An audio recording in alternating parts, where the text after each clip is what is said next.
Fala pessoal, hoje é sexta-feira e sexta-feira é dia de review. Eu tô hoje com a presença ilustríssima de quem? Senhor Jonas Madureira, o autor de... Inteligência Humilhada. Olha só, hein? O livro não tem nem subtítulo, porque o título já é o... né? Geralmente alguém diz o título, eu meto o subtítulo pra dar aquela... Acho que foi pra economizar aí alguma coisa, sei lá. Não, porque o título já é forte o bastante. Eu acho que sim. Mas eu acho legal a frase de trás, do Ernesto Hello. Hello mesmo? Hello. Hello. O homem humilde se ajoelha perante toda a verdade. E no review de hoje, nessa sexta-feira, a gente vai sentar com o autor, que é mais fácil, né? E falar desse livro maravilhoso, esse lançamento incrível de Edições Vida Nova. Fica aí, que o review de hoje tá humilde? Olha, não, humilde não, humilhado. Tem diferença? Tem sim. Tem sim, você vai saber agora.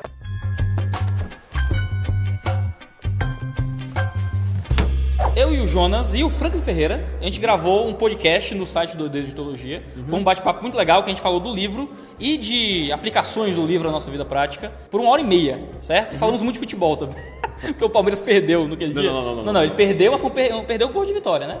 Perdeu, mas se classificou. Isso, não foi? Perdeu, Pronto. mas classificou. É o que importa. É o que importa. Mas vai lá no site do 2dedosdeteologia.com.br, né, e você pode ter acesso gratuito ao nosso bate-papo, ao podcast do Dois Dedos. Mas a gente também está aqui no YouTube falando do nosso querido livro. Você não tem 1h30, você não quer ouvir por 1h30? Pelo menos você ouve aqui por 10 minutos, né, sobre o Inteligência Humilhada do Jonas Madureira. E vamos começar logo com a primeira pergunta, já do gatilho que a gente colocou. Não é inteligência humilde, Não. É inteligência humilhada. Muito bom. Explica esse passivo divino pra gente aí. Ah, legal. Esse livro não fala propriamente de humildade. Não é mesmo porque o autor dele não é humilde. Esse livro, na verdade, ele fala da condição da humilhação. Esse é o ponto fundamental. A condição da humilhação, ela tem mais a ver com a condição precária da mente humana com relação ao conhecimento, do que propriamente de humildade. Mas isso não significa que a humildade não seja tratada no livro.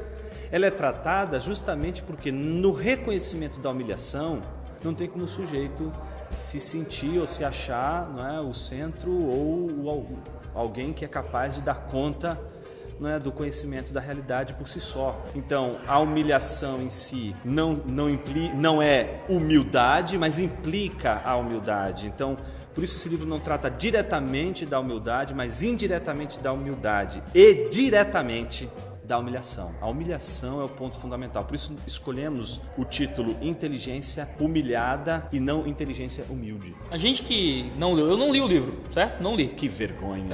Eu já levei uma bronca aqui no... Ou tentei me justificar, mas acho que não serviu não. Não. Tem que ser compassivo a mim, pecador. Vou ler, tá na minha lista. Eu já te top. disse que eu não sou humilde, então segue. Tá tudo bem. Mas a gente que vê o livro, a primeira coisa que a gente imagina é que é um livro sobre epistemologia. E é. É fundamentalmente isso.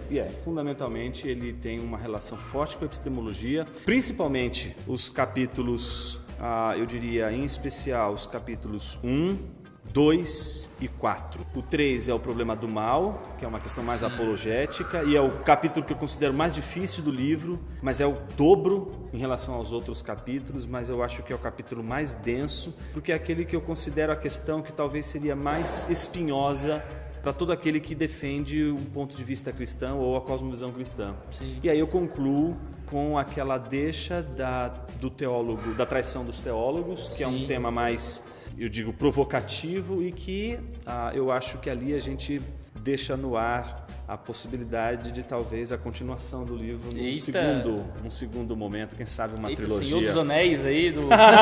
Vejo que és profeta.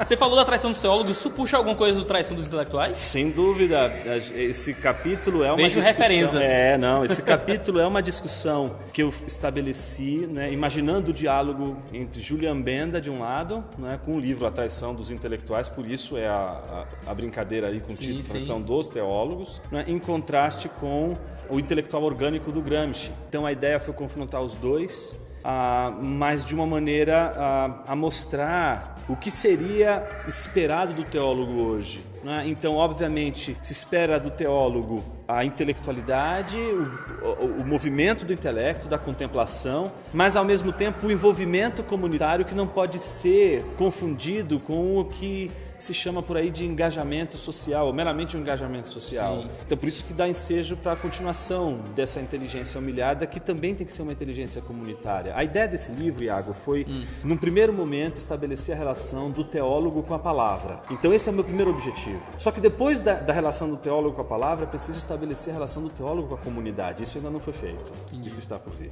Eita. Qual será que vai ser o nome desse? Uma inteligência humilhada? Será? Comunidade humilhada? Não sei. Comunitária? Inteligência comunitária. Ah, será? Não sei. É meio esquisito isso. Tem que achar um catline bom. Inteligência coletiva? Não, aí não dá. Não vai ser isso. Garanto pra você que não vai ser isso. Então, qual é a traição dos teólogos? Eu fiquei curioso. A traição dos teólogos, ela é, na verdade, a fuga do papel importante que a teologia tem, em termos intelectuais, em termos de reflexão, em termos de pensamento, e a fuga do teólogo da igreja. Então, ele, por achar que a teologia não é importante para a igreja, ele comete o êxodo da igreja, ele sai da igreja, ele se afasta da igreja e reduz a teologia à academia.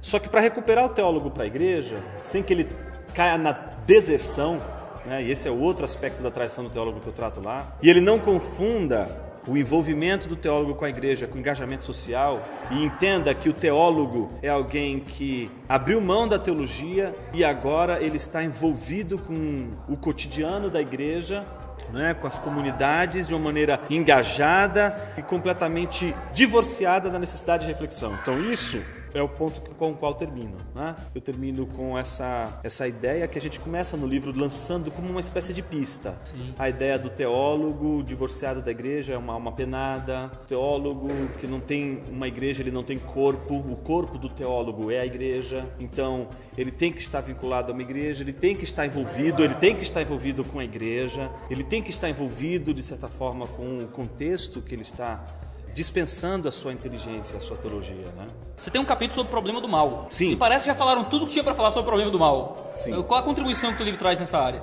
Olha, eu acho que o problema do mal... Ficou meio boçal, né? Qual a contribuição que o livro traz? É verdade. Não, é verdade. Não, mas eu tô te colocando contra a parede, assim, né? Não, mas eu acho que o capítulo ele tem um esforço de, obviamente, não resolver o problema do mal. Sim.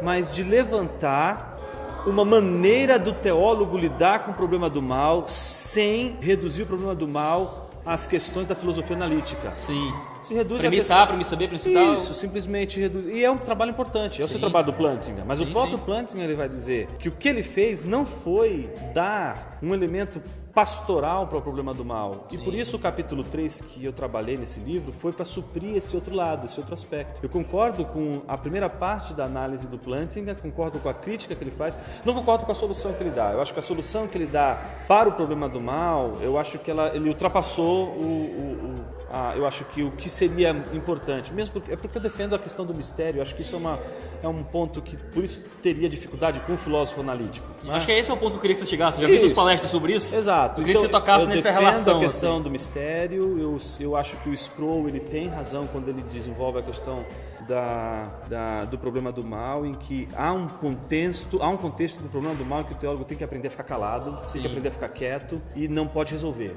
Que isso faz parte da humilhação do nosso E eu acho que a filosofia analítica ela faz um papel maravilhoso, mas ela não pode ser endeusada. Ela não pode ser a única maneira de tratar o problema do mal. O problema do mal não pode se reduzir a uma questão lógica. Né? Então, um teólogo que reduz o problema do mal a uma questão lógica, ele é um traidor. Ele não está envolvido com a igreja, porque não adianta ele chegar para uma pessoa que acabou de perder o filho e dizer o seguinte: minha filha, olha só, o problema do mal está resolvido, do ponto de vista lógico, é uma questão que simplesmente está comprovado. Não tem como você negar que Deus é bom, Deus é todo-poderoso e o mal existe. Você pode crer num Deus assim, ponto final. Não vai adiantar nada. Não... Só te cospe na cara e vai embora. Exato, esse não é o problema. Mas o teólogo ele tem condições de trabalhar o problema do mal sem usar meramente a questão do logicismo da filosofia analítica. O Craig, quando lida com os tipos de problema do mal, ele fala, tem um problema emocional. Isso, é um parágrafo. Esse é o ponto que eu estou defendendo ali no livro. Eu defendo exatamente esse aspecto, que é o que o Craig, de alguma forma, trata, que é a questão do problema emocional. Sim. Só que eu recorri, em vez de simplesmente dizer que é uma questão emocional e simplesmente dizer que é o que ele faz, né? Ele dá uma resposta com o evangelho. Tem um parágrafo e meio para falar de Jesus e foi. A única coisa que eu fiz foi usar a lamentação como uma possibilidade bíblica do teólogo explorar e lidar com o problema do mal.